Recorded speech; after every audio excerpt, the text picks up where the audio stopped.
¿Existe un método para hacer arte? ¿Existe en verdad una fórmula? O para ir un poco más al tema que trataremos el día de hoy, ¿existe una guía para escribir un libro? ¿Una serie de pasos que tienes que hacer para escribir un libro? La respuesta es sí, si seguimos la lógica que se nos vende un poco en redes, que promueven algunas editoriales, que promueven algunas personas que buscan decirte que con fines económicos, que una serie de pasos, si haces una serie de pasos, si haces una cierta estructura, un libro tendrá éxito y tu historia tendrá éxito. Esto lo conozco de primera mano y me ha llevado a cuestionarme mucho el, las preguntas que trataremos en este video. Porque me parece que si bien podríamos hablar de la historia del libro, de lo que se ha considerado el libro como tal a lo largo de, de la existencia humana, eh, me parece interesante ver que el cómo ha cambiado. Eh, si bien es cierto que la historia de la narrativa es distinta a la historia de la poesía y que la poesía, por ejemplo, antes era considerada, digamos, el género mayor, el de mayor estatus, y la novela era considerada, digamos, del género menor, por así decirlo, y que luego, en algún punto de la historia, casi pegando con la revolución industrial, esto se cambió, se revirtió y estamos donde estamos día de hoy, donde la novela es la que domina en todo sentido y la poesía y los cuentos y la dramaturgia y el ensayo están como que más relegados, ¿no? Eh, si bien eso es cierto y es un poco y da un tema entero para tratar en un video, creo que a día de hoy, en esta época donde tenemos una sobreproducción editorial y eso ya ha sido dicho, ya está, digamos, estudiado, que la cantidad, con el tema de la IA ni se diga, ¿no? La cantidad de manuscritos que reciben las editoriales, pero que al final se parecen todas. Yo pienso que cuando entramos a una librería, si de por sí ya es un poco este, símbolo de los síntomas de nuestra época, el ver los libros que hay en la mesita de novedades que cambian cada semana, cada 15 días o cada mes, eh, ya es un reflejo bastante fiel a lo que la gente lee, lo que la gente consume, pero también lo que la gente cree y la gente piensa. Está dominado y en México también pasó, en este país pasó algo interesante que la producción literaria se ha basado mucho en figuras políticas. Ya sabemos esta crítica de libros de autoayuda, ¿no? Pero también se ha enfocado mucho en temas empresariales, en temas de figuras políticas, de figuras de estados. O sea, no importa, y eso para mí es el tema central de este video. Parece que ya no importa el libro en sí, ni siquiera la historia pasa a ser segundo plano. Lo que importa es el estatus que te da un libro.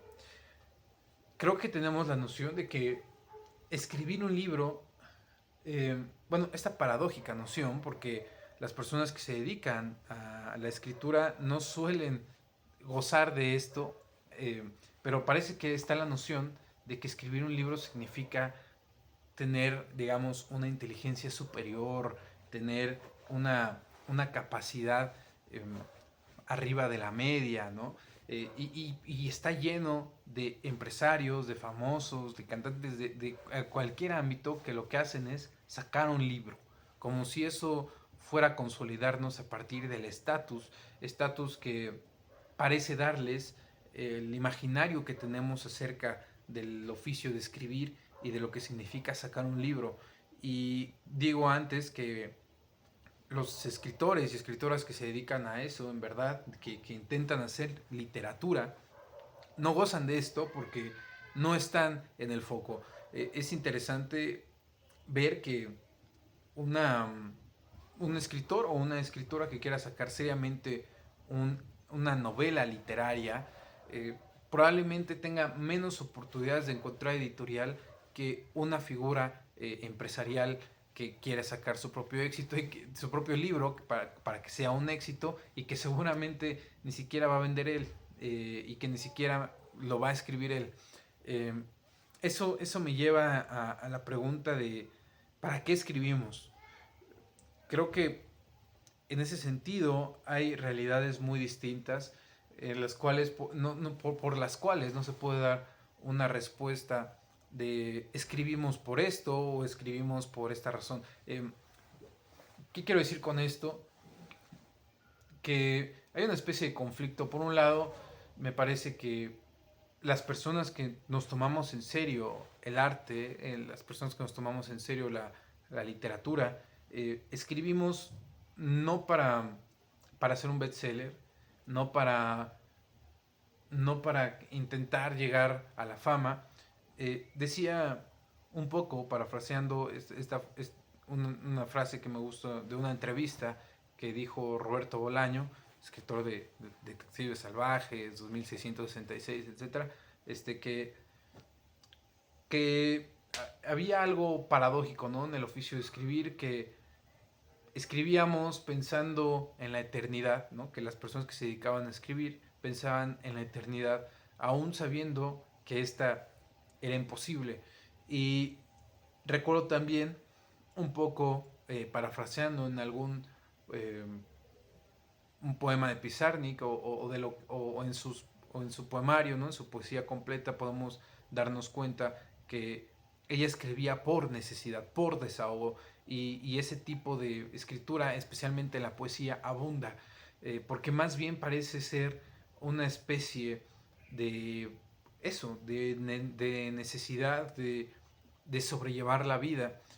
Y en cambio tenemos la otra postura que es que creo que he llegado a la conclusión que es gente de poder, gente con estatus, que cree que un libro va a afianzar, afirmar ese estatus y ese poder, pero pues ya llegan con eso, ¿no? Ya llegan con eso desde el inicio. Y lejos de esta crítica, que pues ya, a final de cuentas, el sistema es así, en el sentido de que pues claro, si tienes una empresa exitosa y escribes un libro y puedes darte el lujo de que te lo escriban y que lo publiquen y ser bestseller, adelante, porque eso no es lo que creo que nos interesa en verdad a la gente que se quiere dedicar a la escritura o que ama el oficio el oficio de escribir o que le apasiona leer. Eh, entonces la pregunta es, ¿por qué escribimos? Creo que siempre hay una noción de un otro, ¿no? Siempre hay aún en los diarios, pensemos en los diarios, si nos vamos más allá, siempre hay una noción de que hay un otro al que estamos escribiendo, porque si no quisiéramos ser leídos, ¿para qué escribiríamos? Un poco alguien me podría decir el ejemplo de Kafka, ¿no?, que al final decide quemar todos sus escritos y etcétera, etcétera, pero que al final su amigo logra salvar. Bueno, pero en el momento, en el acto de escribir, ¿no? Y por ahí dice un poco Rivera Garza, ¿no?, que para ella no es un ejercicio de soledad, porque siempre estamos, sí, la escritura es ya digámoslo así, un acto colectivo, ¿no? Eh, Siempre hay un otro, siempre hay una noción de un otro, siempre hay una noción de que puedes ser leído o leída. Y eso, ¿por qué? Porque tenemos algo que decir, tenemos algo que compartir que me parece sumamente humano. Y de aquí surge otra cuestión, ¿no? Porque no quiero dar una respuesta, porque me parece sino entrar en esto de como estos talleres, como esto que abunda en... No los talleres literarios, que me parece que siempre se agradecen, ¿no? Talleres que te facilitan la información, que te facilitan herramientas, que te guían, ¿no? Yo más bien no quiero que esto sea uno de estos, que no se interprete como uno de estos cursos o como una persona que te dice que tienes que escribir así o así, ¿no? Como esto que decíamos al principio del video, que no hay una regla, no hay un manual, pero entonces no quiero decir específicamente por qué escribimos, sino más bien abrir la pregunta, ¿no? Abrir este espacio como de reflexión, porque creo que cuando también uno decide dedicarse al oficio de escribir, y me parece que esto también en otros oficios artísticos, siempre hay un proceso cuando no tenemos este poder o estos contactos como de, digamos, la otra perspectiva. eh, en el proceso, el proceso está lleno de crisis, está lleno de ¿por qué estoy haciendo esto? ¿Para qué estoy haciendo esto? Quieres que te lean, pero no encuentras tampoco público, pero que publicar es complicado. Entonces siempre está esto, ¿no? Siempre, genuinamente siempre está esta pregunta de por qué estoy haciendo esto y si vale la pena esto.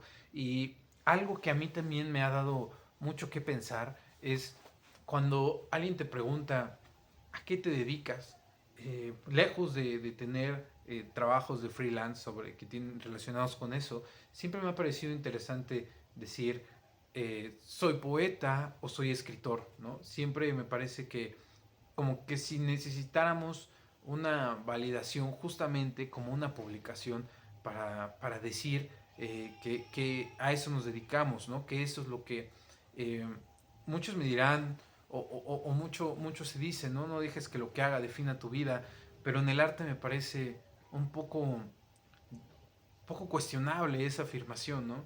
Eh, Se dice no eres lo que haces, pero ¿qué pasa cuando cuando de verdad nos tomamos en serio esto, que lejos de ser un oficio, más bien es una forma, como lo que decíamos con Pizarni, como lo que decíamos con Bolaño, es más bien una forma de sobrellevar la vida, es más bien una forma de vivir, no me gusta la palabra postura, ¿no? Pero es más bien como, pues sí, una manera de vivir, una manera de sentir, una manera de expresarse, una manera de llorar, decía Revueltas cuando fallece su madre, ¿no? Escribo porque esta es mi manera de llorar.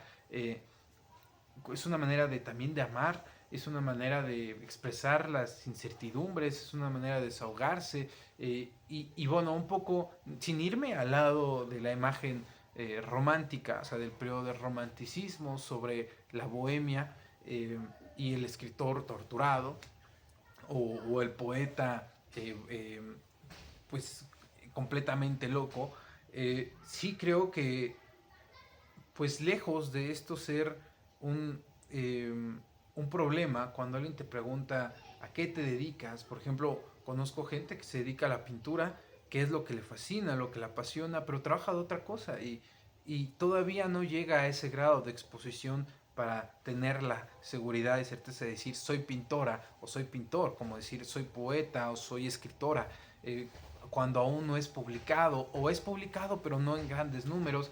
Entonces, ¿qué?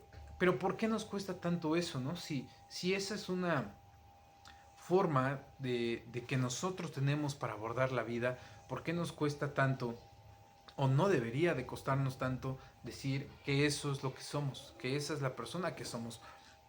¿Por qué? Porque creo que cuando tomamos el arte desde este otro punto, no desde el punto que busca un reconocimiento, no desde el punto, porque obvio, ¿no? Creo que a todos nos gustaría ser leídos, ser vistos, en el sentido, por ejemplo, si es un arte visual o ser escuchado, si es un arte auditivo, eh, pero oh, claramente a todos nos gustaría llegar al mayor número de personas posibles, pero eso no significa tampoco que nos gustaría a todos, digamos, la fama, ¿no? Grandes ejemplos hay sobre, pues, escritoras y escritores que les hostigó la fama, ¿no? Y artistas, que puede ser muy caótica y muy peligrosa, pero si no se lleva de la mejor manera.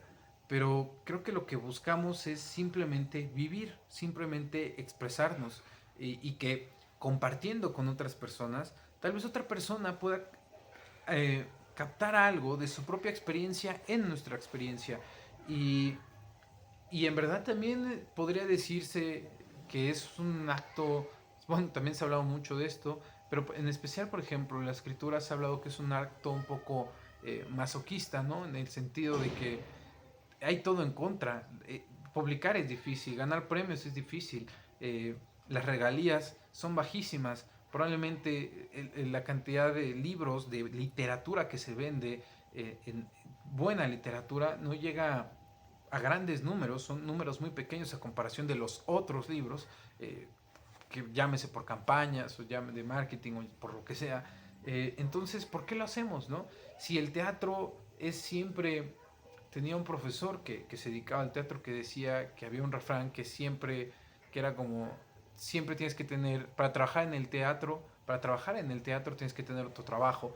Y pues un poco digo, bueno, ¿por qué lo hacemos, no? Entonces hay un compromiso, porque me parece que ese es el arte, ¿no? Ese es el verdadero compromiso literario, el verdadero compromiso artístico, y que no necesariamente tiene que llevarnos a una destrucción, sino más bien que sí tiene que llevarnos a lo que conlleva un compromiso, que es, además de una disciplina, ¿no? Ser conscientes de lo que somos y tomárnoslo en serio, tomarnos en serio este oficio, tomarnos en serio lo que queremos hacer en nuestros proyectos. Eh, ¿Por qué? Porque eso, a día de hoy, me parece que es, si lo queremos ver hasta de esta forma, lo más revolucionario en el sentido de que está en contra del consumo. Una obra de arte tarda mucho tiempo en hacerse. Un libro tarda mucho tiempo en escribirse. Un poema tarda mucho tiempo en escribirse también. Y no solamente por el hecho de escribir, sino por el hecho de lo que uno tiene que experimentar, que vivir, por lo que uno está trabajando todo el tiempo en su mente para que llegue un momento y, y el poema empieza a cobrar forma. Eh, es completamente una vida y, y puede pasar meses, ¿no? Y porque no es algo que sea como en cadena. Entonces, de aquí quiero hablar un poco de, ahora acotar un poco la conversación, porque si bien en narrativa, por ejemplo, si ya estamos intentando enfocarlo en lo literario, en la narrativa es distinto de la poesía. ¿Por qué? Porque la narrativa sí, digámoslo así, es un poco más para, digamos, público mmm, adulto, ¿no? Porque los libros infantiles y la narrativa infantil también es otro mundo. Este, digamos que es el más visibilizado, ¿no? El más visto, el más reconocido. Y en cambio el de la poesía no lo es. Sí, está en el último estante, en la parte de abajo, a la derecha, hasta la esquina están los únicos 100 libros que venden en cada librería sobre poesía. Pero esto me lleva al tema de las poéticas, que también me parece curioso que casi no hay ya poéticas, ¿no? ¿A qué voy con la poética, ¿no? Que es, digámoslo así, lo que un, lo que una autora o un autor conciben, cómo una autora o un autor concibe su vida a partir de la poesía, cómo ésta le da un poco de significado, y porque una poética no es un poema, y sino más bien la poética incluye, ¿no? La forma de vida, esta que estamos hablando, ¿no? Esta postura, por así decirlo, esta forma de vivir, que va a decantar tarde o temprano en poemas. La poética es esta forma que muy personal, muy subjetiva sobre el proceso, digámoslo, de creación, ¿no? Específicamente de poesía. Quiero poner aquí un ejemplo.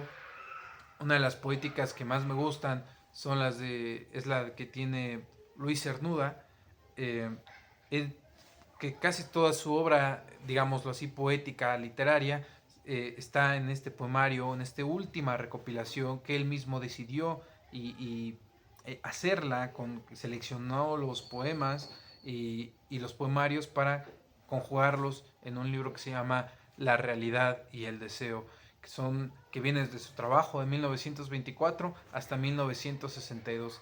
Este conglomerado, ¿no? Este conjunto de poemas viene al final un texto que no sé si en todas las ediciones, pero suele venir un texto que se llama Historial de un libro. ¿Por qué me gusta este texto?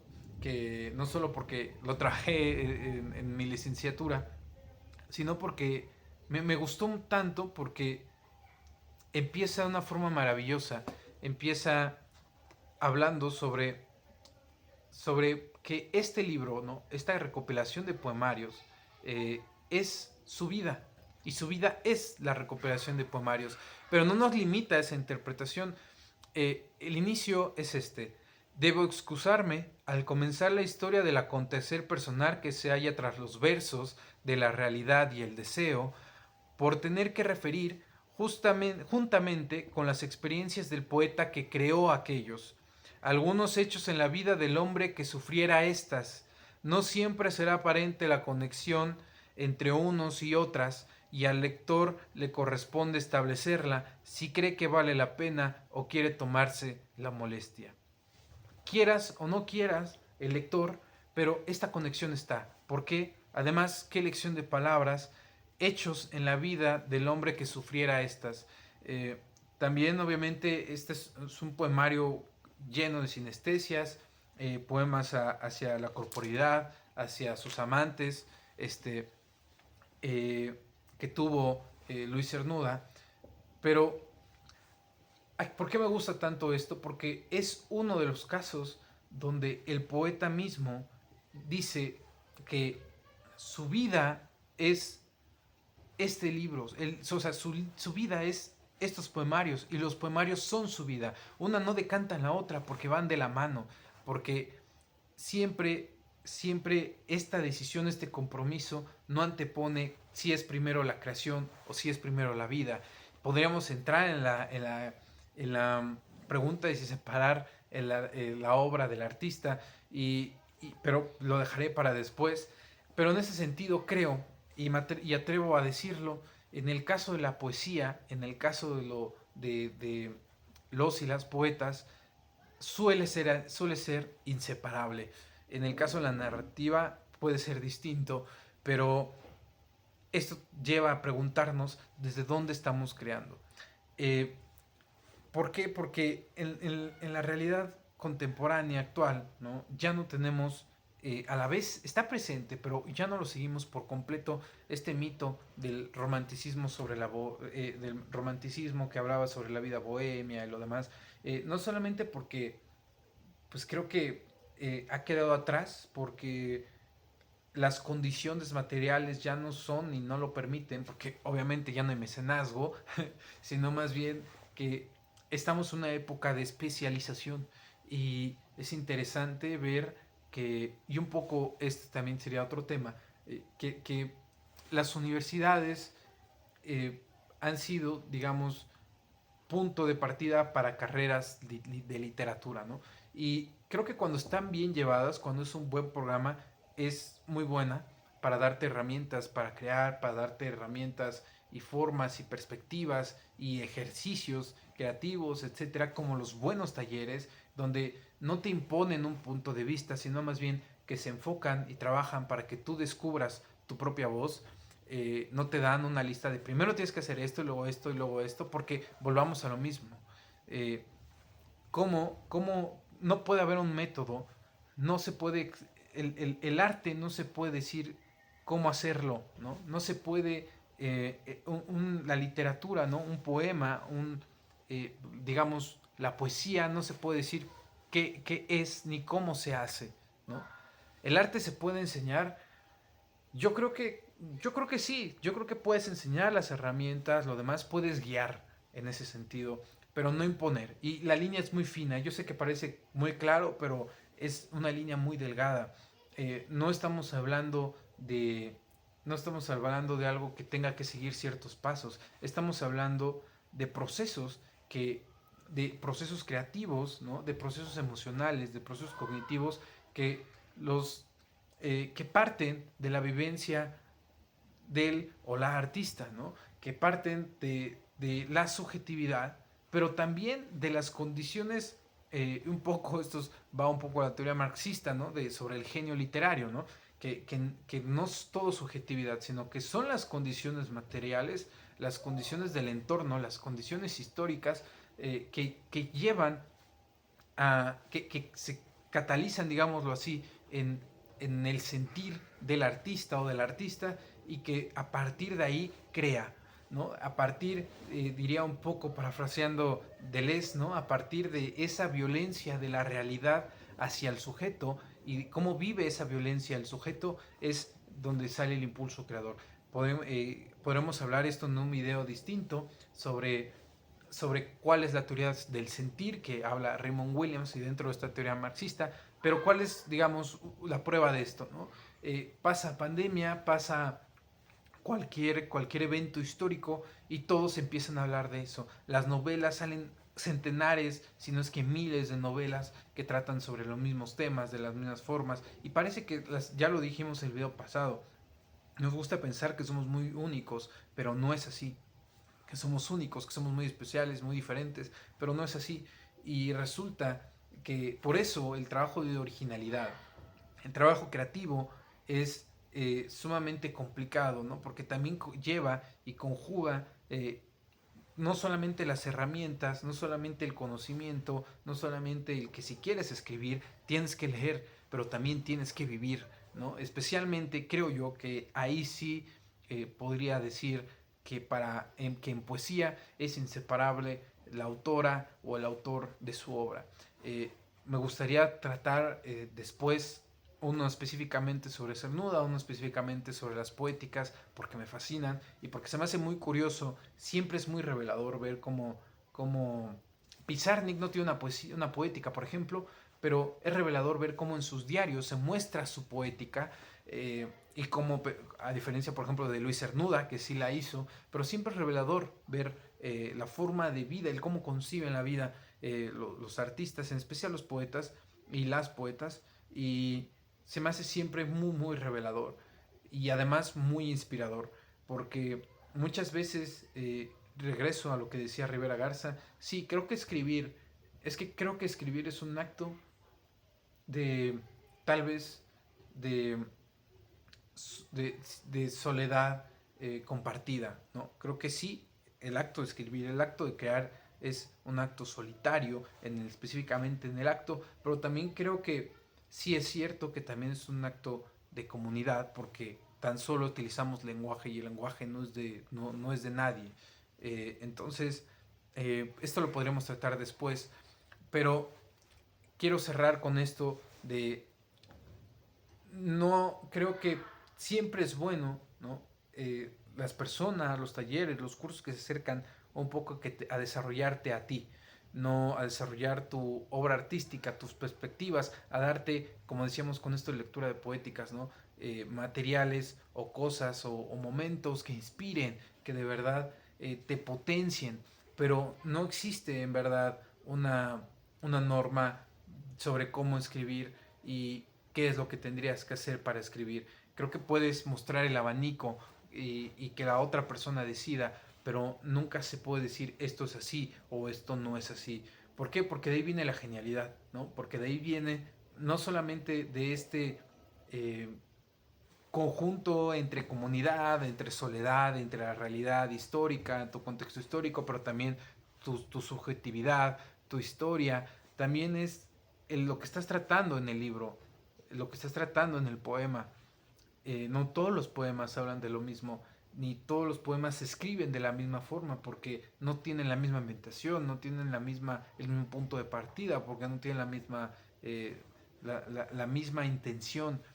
Y quiero cerrar con un extracto de un poema de Pessoa que dice, es un extracto, es la parte final de un poema suyo, que dice, pensar molesta como andar bajo la lluvia, cuando el viento crece y parece que llueve más. No tengo ambiciones ni deseos, ser poeta no es una ambición mía, es mi manera de estar solo. Si quiero cerrar también con, dejen en los comentarios algún tema para que les guste, que les interese tratar sobre un video dentro del ámbito literario y, y sus opiniones también. Quiero escucharles. Entonces, muchas gracias.